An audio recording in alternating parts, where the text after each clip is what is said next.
All right, everybody. Assalamu alaikum warahmatullahi wabarakatuh. Man, welcome to another episode of the SOS Shout Out Show with me, your host, Preacher Moss.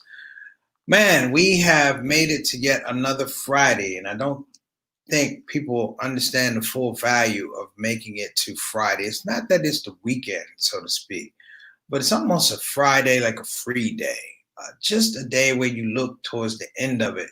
And though you may have to work tomorrow, it's just the genius whoever came up with the idea of Friday as a lead into a weekend. Now, that being said, this is a little bit of a different story here. Today is take the pedal off. I'm going to take the foot off the pedal a little bit. This is our After 50 Funny Friday Reflections. And I'm going to tell you what After 50 means. After this show today, we would have done our 50th show. I couldn't have done it without you. When I say the 50th show, since the beginning of Ramadan, we have broadcast all the way through to the point we're at right now. I would like to say that's almost unheard of, but it's interesting how situations change, how scenarios change. This show in and of itself would have never got off the ground, I believe, if it weren't for COVID, to be honest, because it was supposed to be a live show where I would come out and I do a monologue and I get questions from the audience and I would do a funny sketch and that would be the show. Who knew that it would be a call to action in some regards? That the Shout Out Show, in some fashion, soothe people. I just got off the phone with my mother. My mom is my biggest fan. And then here's my brother here. What's going on, beloved? That's right. Lies God, keep it simple.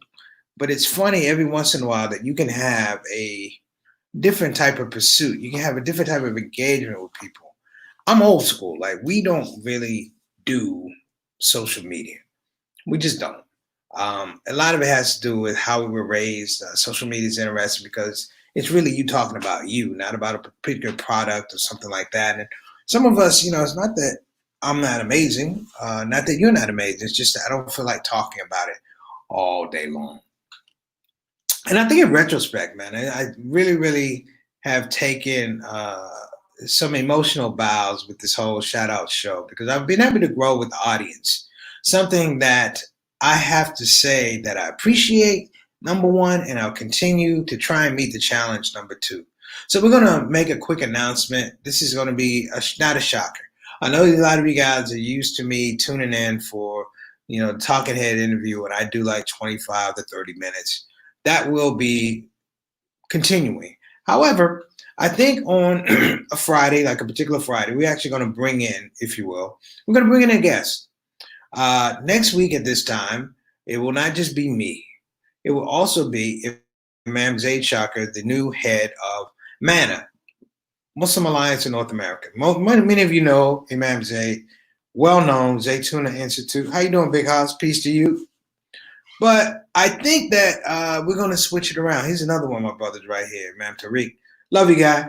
And we're going to do some things. Here's a big part. I got to shout Sister Satana out. She has been my partner in crime behind the Shout Out show. We literally talked about doing this show, and I don't know if I was high on cough syrup or whatever, but we decided that we're not just going to do the show. We're going to do 30 episodes. And really the challenge was, you know what? Despite everything that's going on with COVID, you know what? Sometimes you got to reach down when nobody's looking, and you got to pull the best excellence out of you that you can. And here's another sister been riding along, Sister Layla Muhammad. Love you, sis. All right, beloved. Thank you so much for coming on the show. She's another reason. And her father is a reason. A lot of times you don't understand that the drive to do the Shout Out show is from a conversation that I had with her father years ago about communicating, speaking to people in a language, number one, a language they can they can understand, but also a language they can expand on themselves. So I really love that whole process. But 50 shows. Let me tell you what you guys did for 50 shows, because it's not me, because you tune in every day. 50 shows in the Hollywood vernacular. We've almost been on 4 years. Do you know that? To do 50 shows, we're 50 shows away from syndication in normal Hollywood standard lore.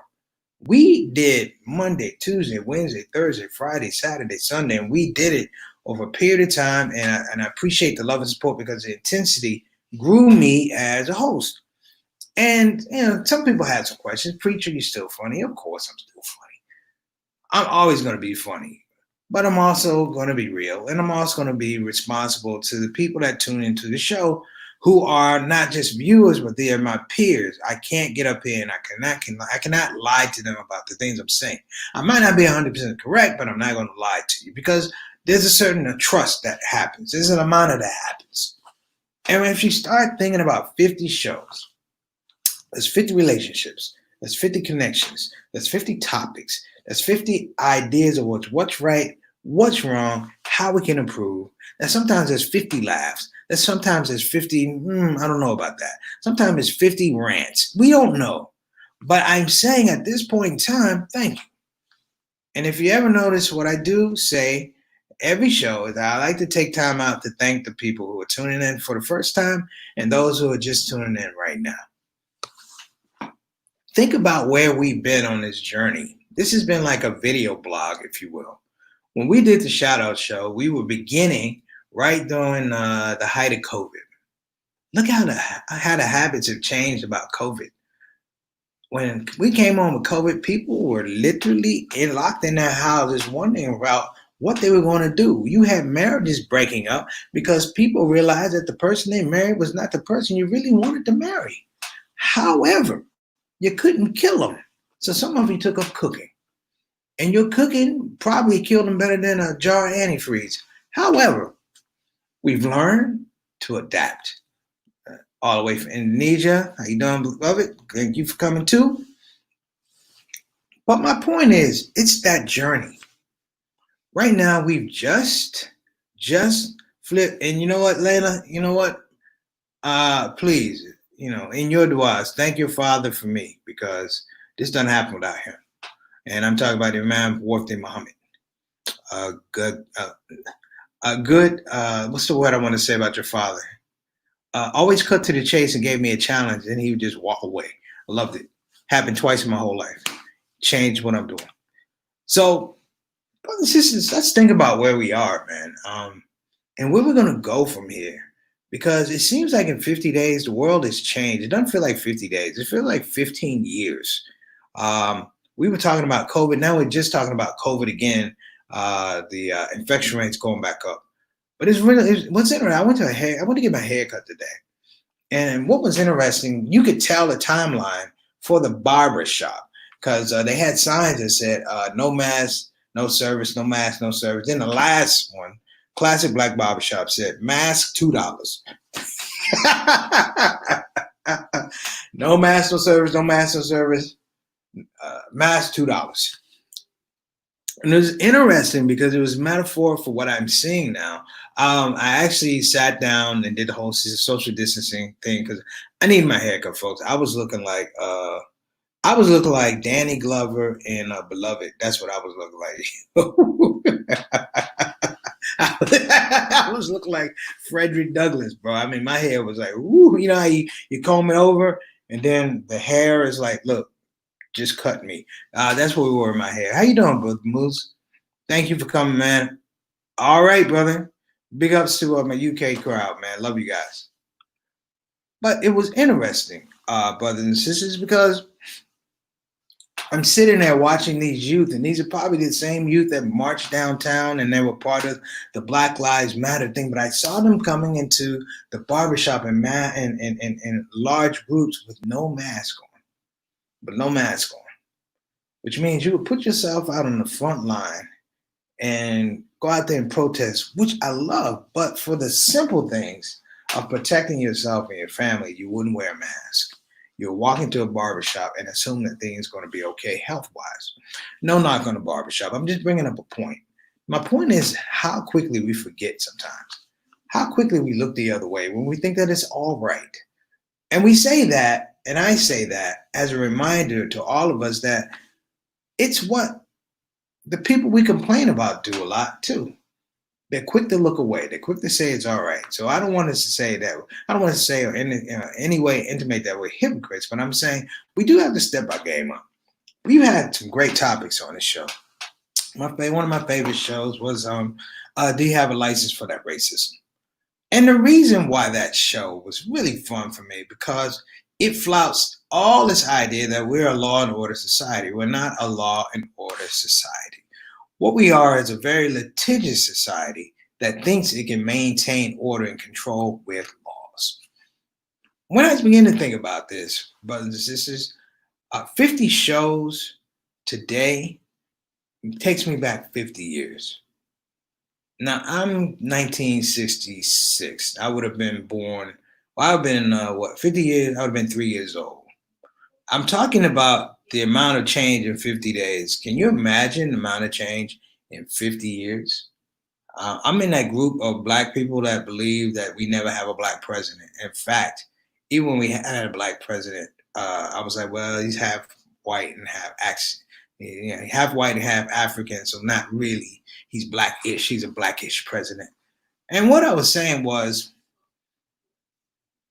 for whatever Barack Obama had gone through in his life, it wasn't the necessary traditional black experience. And I want to correct that because I was wrong. I say African American. Africa is a part of our legacy. So, Barack, if you're watching, I know you're not, but I apologize. But I challenge you because you are our politician. And you know what? You're our guy, but you turn out to be a politician. And I understand. We say, we bring these things up, and I bring them up also because I want to be honest with you. After doing 50 shows, here's what I've learned. It's not enough. I could literally be on every day, and the chances are, even if this mushrooms into something, the work is always going to be there. Why we protest, why we riot, why we loot, it does not underscore the fact or eliminate the fact that we're always going to be working. This is an imperfect society. For all of us that mourn George Floyd as we should have, I was watching a situation, and you could look it up. I found this video even more disturbing, or just as disturbing as George Floyd. It was Mesa, Arizona. I think it was Mesa, Arizona, the Mesa police, and they gunned down a white guy. Now, here's what I'm saying. They gunned down a white guy. They told him to get on his knees. A guy had a rifle trained on him. He said, get on your knees. He got on his knees. Put your hands on your head. It was almost like, Simon said, put your hands on your head, da da da da. Crawl this way. And he shot him. And I said, this is outrageous. And I went to all of the social media. Nothing. Zero. You got to do a Google search to find it and then get outraged. Because the fact of the matter is we shouldn't be fooled. Everything that we see, it does have to do with black lives, black existence, but it also has to do with black humanity or humanity as a whole. You see, it's very trickish, foolish for us to think that we're going to be able to get it done on our own. You have to be able to educate people to your situation, your scenario, and your narrative, if you will. Like a joke, man. Like a really good joke. It's not so much that the joke is funny, it's that the joke is relatable. So when you begin to see opportunities to be relatable, that's what we're doing. Some of you have also seen some things that I'm doing. I'm trying to do, if you will. I'm going to be teaching. I'm not talking about going back into public school. That's over. I gave that chalk and that eraser back. But I'm going to be doing some things that maybe I can put my spirit to, if you will, If you want to believe that, brother, sister, I'm trying to do some things.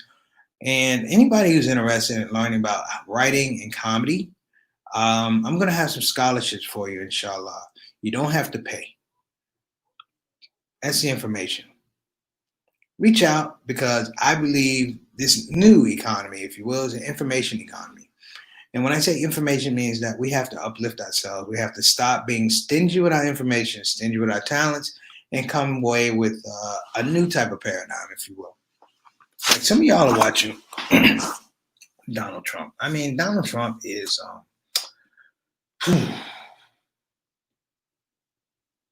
if Donald Trump was locked up in prison, he wouldn't have a cell. He'd just be in the shower 24/7. That's the way it is. Because prison and brutality always have a way of bringing out a certain reality of who's tough and who's not. My scope, or my hope after 50 shows, brothers and sisters, is this reflection.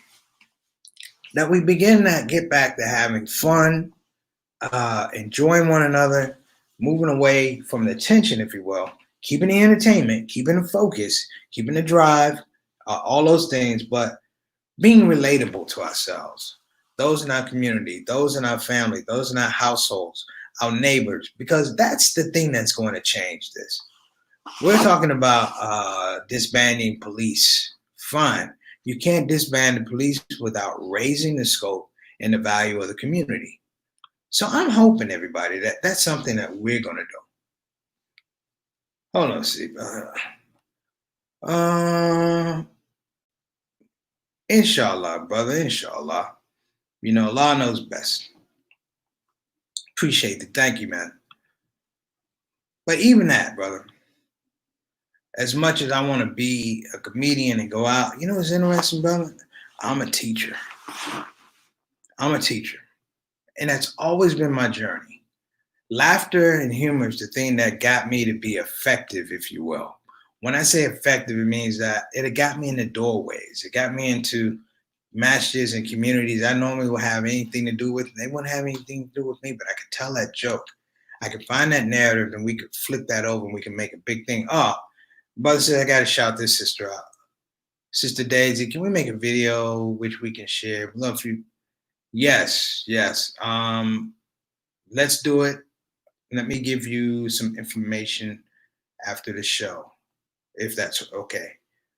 Can you make a video? Yeah, I can have several videos, Sister Daisy. I have some fun ones too. And I also want to address some of the things that I did speak about. I did do a very controversial show for some people called Muslims in Blackface, and I just watched it earlier today. And if it wasn't nuanced the right way, it could probably come across that I was very hard on my immigrant brothers and sisters, but it really came across when I watched it the third time, was like, that's how much I care. I don't want to see people leverage or compromise like the African American has, but at the same time, African Americans don't want to stay leveraged and compromised, and we have to make that thing real. You know what I mean? We have to make it real. We have to work together, because the idea of Black America needing help. Black America is the strongest quotient of America. Black America is the people that can take these charges, can take these blows, take these fatal shots, and still bounce up and have something relevant for culture. We can still look around and say, hey, we're still standing. You can take a freedom, you can take a vote, but you can't take a spirit. And I think that's the one thing I've really, really begun to appreciate more and more and more and more, not just about the show, but about the people. You see, the SOS show, the shout out show, is about you, the people, not the fans. I don't consider you fans. I consider you family. I'm telling you, it's about the people that turn up. 5 o'clock, people, is a horrible time to have a show. I'm just going to tell you. It's the worst time. People in traffic, things like that. But you made it work. Not me. You made it work. And also give, and this is whoever's out there, it is what it is. But I want to give all praise due to Allah, because this thing doesn't happen without Allah. And everybody that knows me knows I'm going to shout it out. I staked my whole career on a show called Allah Made Me Funny. Why? because it was clear to me that could make it happen. It was clear to me that that was the way forward. That was the pathway. And it wasn't just Allah made me funny for Muslims. It was a learning tool for everybody else, if you will. So as we began to get into that space in under 5 minutes, there's a couple things I want to say. Number one, please take care of yourselves. When I say take care of yourselves, I mean take care of yourselves. Don't wait till a pandemic to expose our health issues or our relationships or our finances. Take care of yourself. Make an inventory of the things that are important to you. That's number one. Number two is, and my brother cracks me up about this, I'm going to say this, love somebody, hug somebody.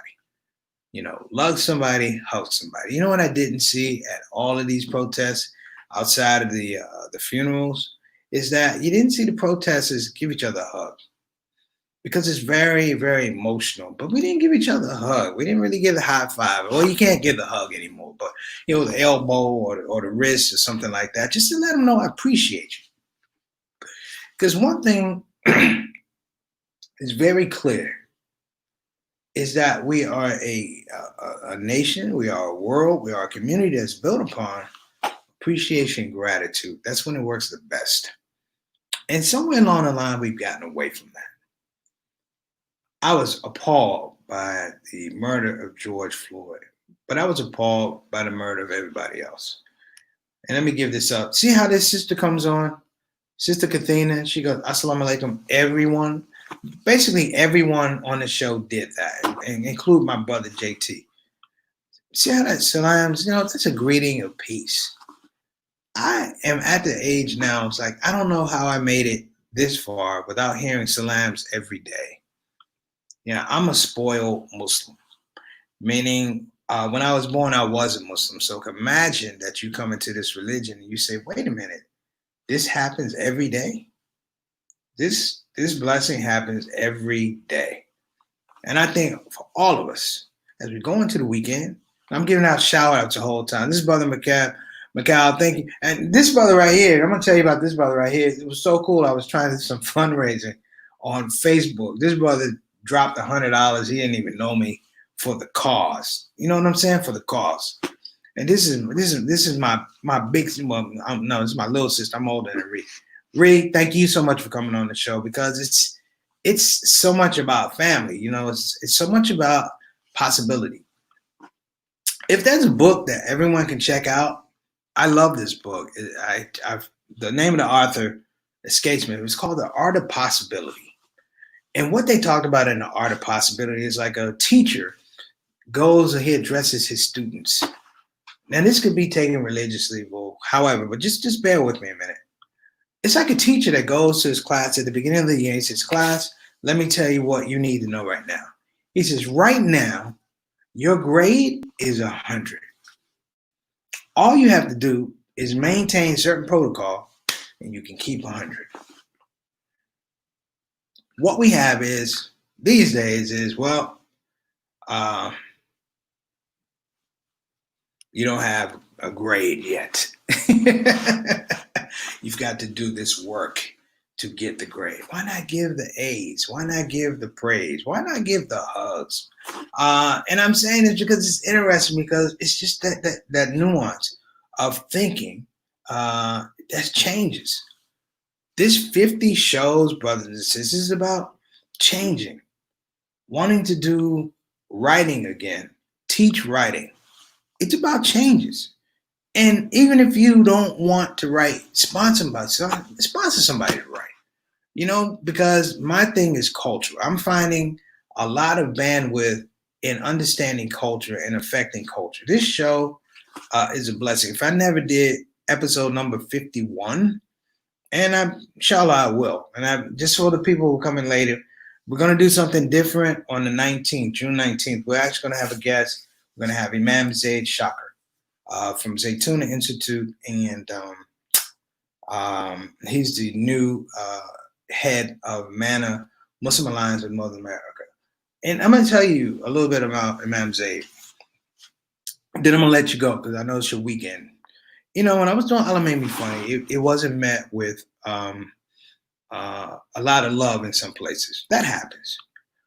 But I want to Xander, thank you. I should know that. Thank you, Satana. Satana's like the okay, Reed, thanks. I am older. Okay, see how you can't have your family on the show? See how you can't have family on the show? You know why? Because they act like family. You can't take them no place, even on the internet. Okay. Look at my mother. Sign me up for. I'm not signing you up for class. I told everybody else you got 100. You got a 0. You're not. You fail. You're out of it. You're not gonna be in the class. And then you talk that way to your mother. I love that woman. But my point is to close. Talking about Imam Zayd. When I first did Allah Made Me Funny, I didn't really know what I was doing. It's that whole fable about walking, stepping out on faith. In Arabic, the word is tawakkul, which is trust in God. Because you can have faith, but trust is something different. Like I have faith that you people will come, but I trust that I can give you good information when you come. So it's faith, trust. At one of the low points of getting ready to do this tour, I was talking to Imam Zayd, who I barely knew. I met him at an MSA event in Richmond in 2004. And I didn't understand that the community, he was, in the MSA's organization that have a lot of black people in it. But here I saw a black man and he was leading. I was trying to do some comedy. And then I'm not going to lie, I thought it'd be funny because he did a funny thing. It was like he was trying to get the people wound up, get them excited. And he was like doing calisthenics, and I called it like ghetto yoga or something like that. And the people were so upset that I would speak that way about Imam Zayd when he laughed, but no one else laughed. Fast forward, I'm getting ready to do Allah Made Me Funny in Toronto. Just happened to get on the phone with him. He was talking to my partner at the time, was Ashar Musman. And I was like, I know Zayd Shocking. We got on the phone and he asked me how I was doing. I said, Sheikh, I don't know how this thing is going to work out.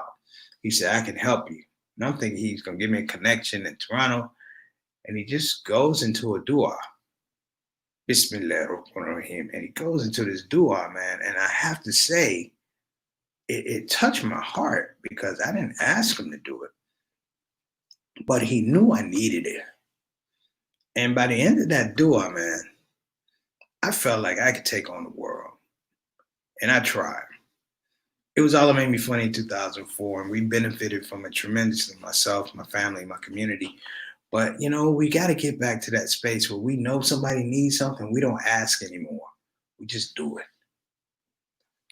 Sister Kathina, you asked how my mother's doing. My mother's crazy, but when my mom is crazy, we're both happy because you know how it is when your mom gets quiet and she's not bugging you, she's not on your case. We're like, Mama's sick.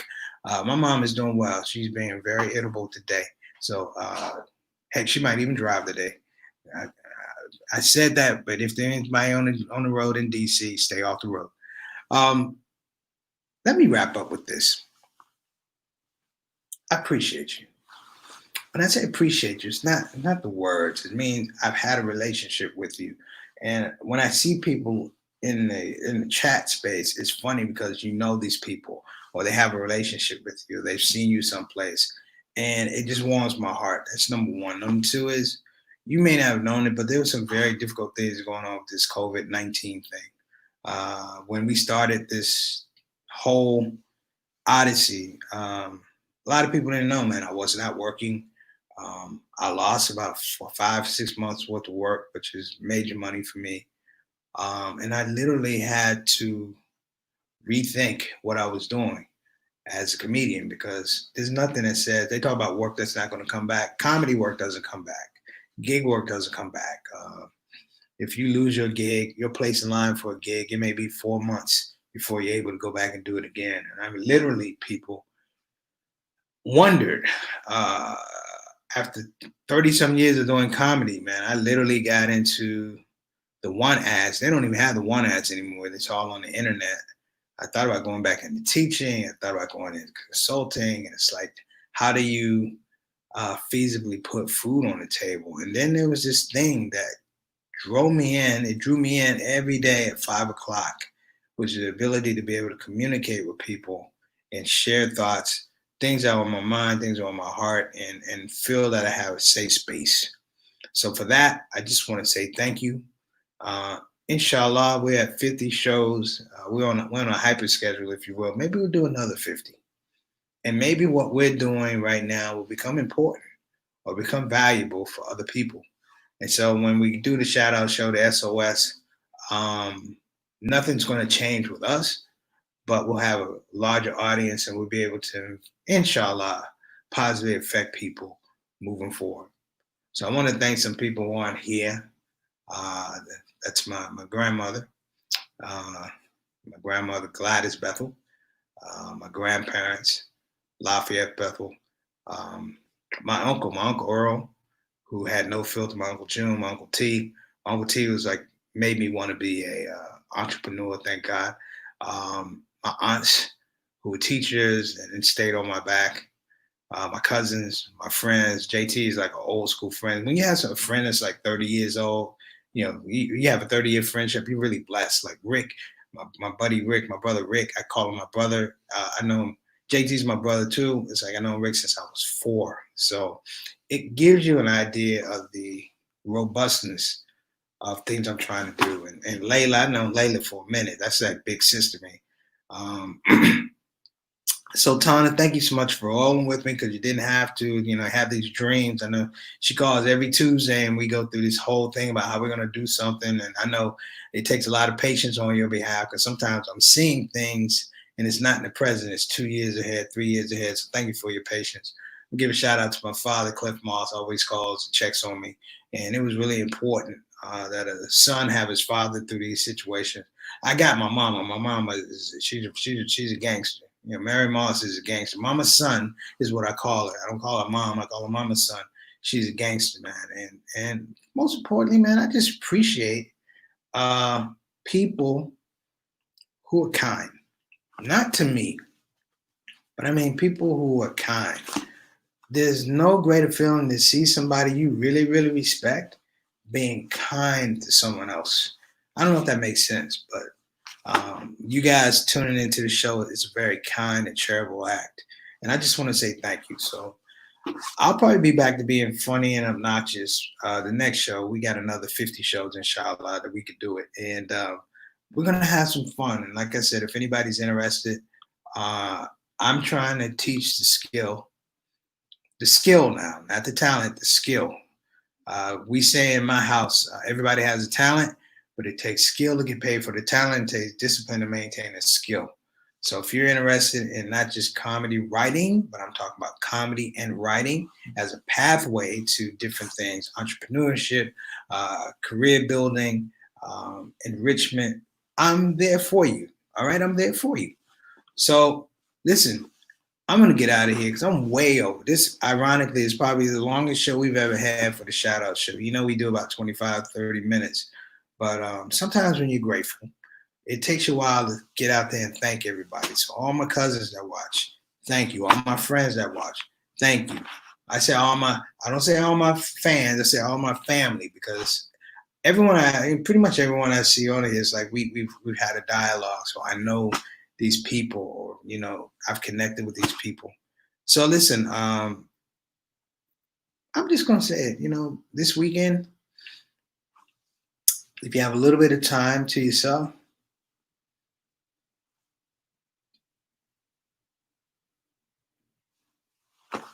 just remember Preacher Moss appreciation, and I thank you from the bottom of my heart. And I hope that you have a tremendous life and you have a tremendous gift, and you keep sharing as I try to share, and we become examples to one another. So listen, I'm gonna get out of here because it's Friday, and just so you know, man, Peacock on Infinity, they have all the episodes of Columbo. I'm a Columbo-holic and a Sanford and Son-aholic. So I just had to get that out of there. But I just want to say thank you, man. There's really nothing else. You know what I mean? When someone says thank you, really, you ever realize there's nothing else you got to say? Appreciate you. Thank you.